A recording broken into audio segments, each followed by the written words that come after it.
must give me money for Christmas clothes, oh, else there will not be peace in this house. Amarachi, leave your husband, oh. You cannot disgrace me this December, else you won't have peace too.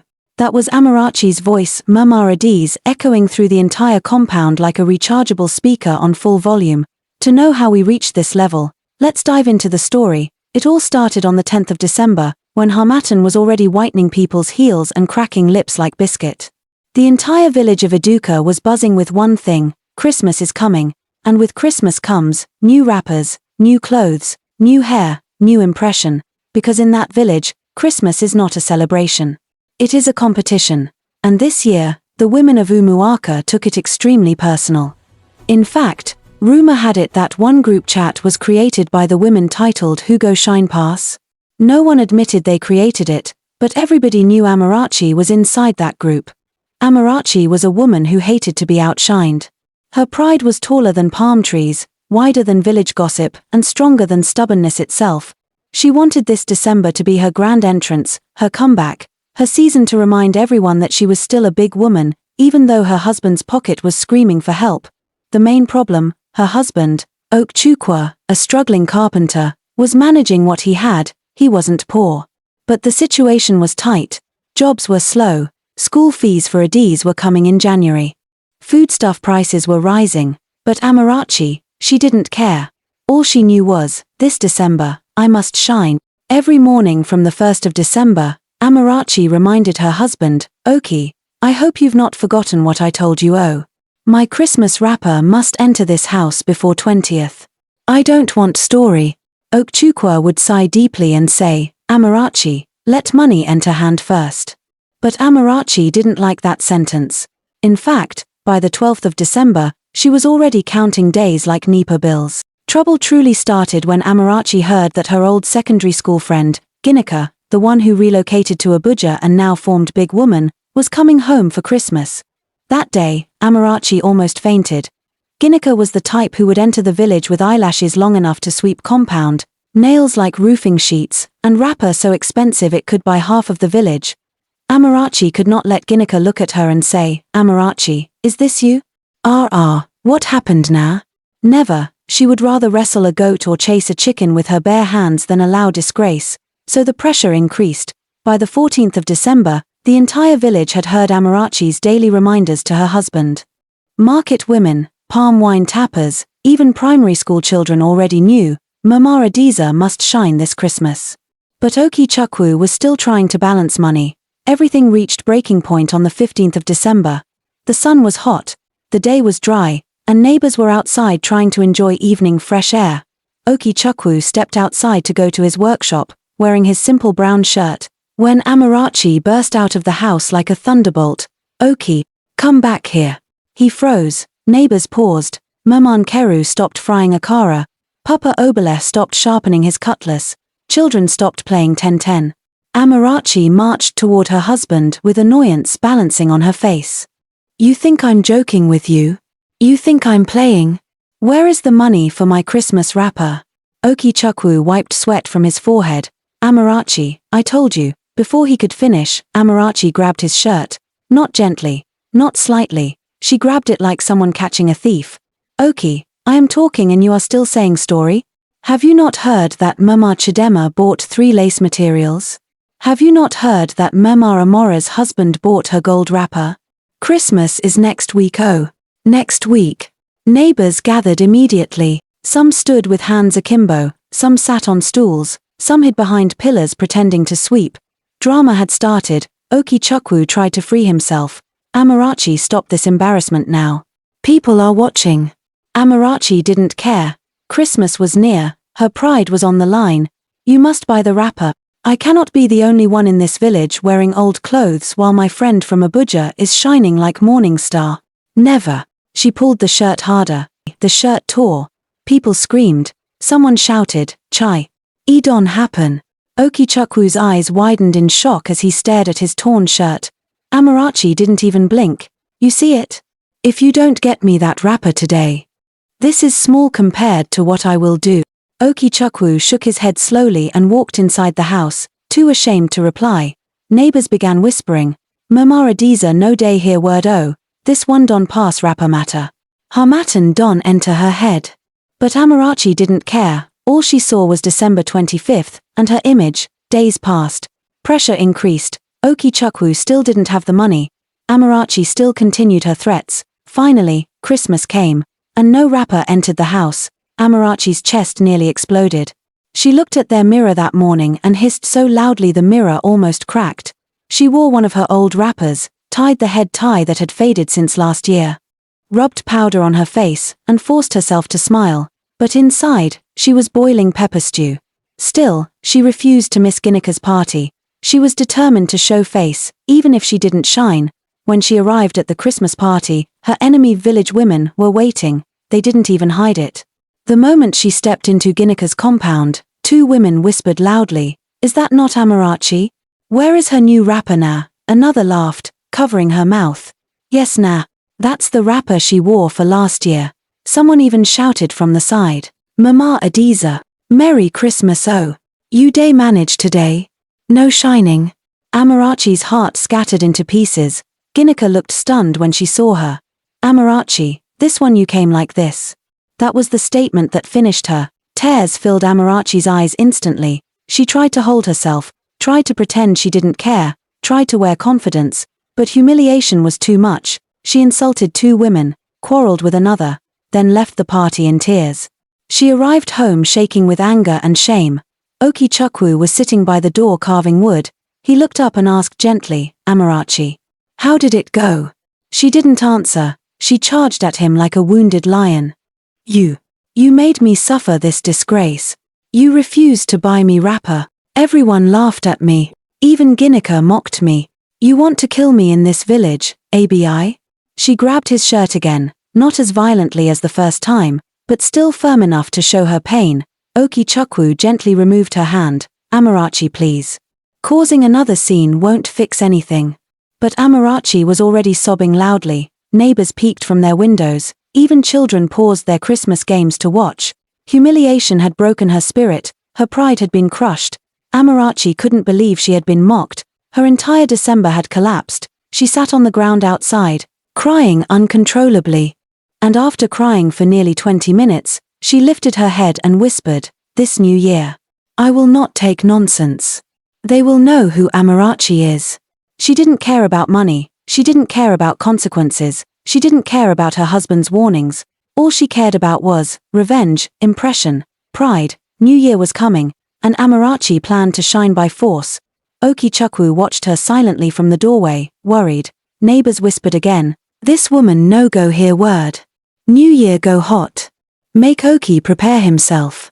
Because everyone knew, if Amarachi could cause this type of drama for Christmas, New Year would be something else. And truly, it would be. Because Amarachi was about to do something that would shake the entire village. Amarachi sat in front of their house, eyes swollen from crying, dust on her wrapper, shame on her shoulders, yet whispering, "New Year, I will show them. I will show everybody. Mama Adaeze is not done. The real drama is coming." Amarachi did not sleep well after that Christmas disgrace. 4 days, she moved around the compound with a long face, snapping at anyone who greeted her. If Adaeze mistakenly laughed too loudly while playing 10-10, she would shout, "Better keep quiet there. Is it laughter we are eating in this house?" Her shame was still fresh like pepper in the eyes. But the worst part? Her friends didn't allow her rest. They kept posting pictures from the Christmas party, pictures where Amarachi's old wrapper looked like a faded curtain in the background. One even zoomed into her slippers and posted with the caption, "Some people came to our party looking like January 2nd. That one pained Amarachi the most. So on the 28th of December, before the year could close its chapter, Amarachi stood up from her bamboo chair, tied her scarf like someone preparing for war, and made a vow, "This new year, I will show them that I am still Mama Adaeze, the original slay madam of Eduka village. Let them laugh now. I will laugh last." She didn't whisper it. She said it loudly like a proclamation. Okichukwu, who was smoothing a piece of wood beside the window, heard her and sighed deeply. He didn't even bother asking what she meant. He already knew trouble was loading, but Amarachi had already mapped out her plan, and this time, she didn't intend to wait for her husband's pocket. She went straight into Operation Impress by fire by force. By the morning of December 29th, Amarachi walked straight to the most famous wrapper seller in the village. Madame Efioma, the woman who sold expensive George and Hollandaise wrappers as if she was the manufacturer. On, Mama Adaeze. Madame Efioma greeted with a smile. I no see you during Christmas sale oh. Amarachi forced a smile, lifted her chin like a queen, and said, forget Christmas. New Year is the main thing. Bring that your finest wrapper, the one you said big women from town used to buy. Madame Efioma's smile widened. Ah, you have eye for quality. I know, Amarachi replied proudly. The woman unwrapped a shimmering gold and burgundy George wrapper that sparkled like palm oil on fire. Amarachi's eyes almost popped. This one fits only women of class, Madame Efioma said. Exactly. Class, that is my size, Amarachi said. Then she added confidently, my husband will pay you on New Year's Day. Just write his name Oki Chukwu Namani. The shopkeeper did not even argue. Okchukwu was known as a calm, responsible carpenter. If his wife said he would pay, then he would pay. Amarachi hugged the wrapper to her chest and walked out as if she had bought the whole shop. Her next stop was Mazi Okafor's compound. The moment she reached there, she cleared her throat and said, Mazi, Happy New Year in advance oh. You know I don't want to waste time. Bring one big goat for me. I need it for my upcoming celebration. Mazi Okafor raised an eyebrow. But Mama Adaeze. I thought you said your husband had not. Ehen, leave talk, Amarachi cut in quickly. Oki said I should pick the one I want. He will come and settle you. Write his name. Mazi Okafor, who trusted Okchukwu, nodded and marked her name. As Amarachi left with the tied goat bleating behind her, she felt powerful.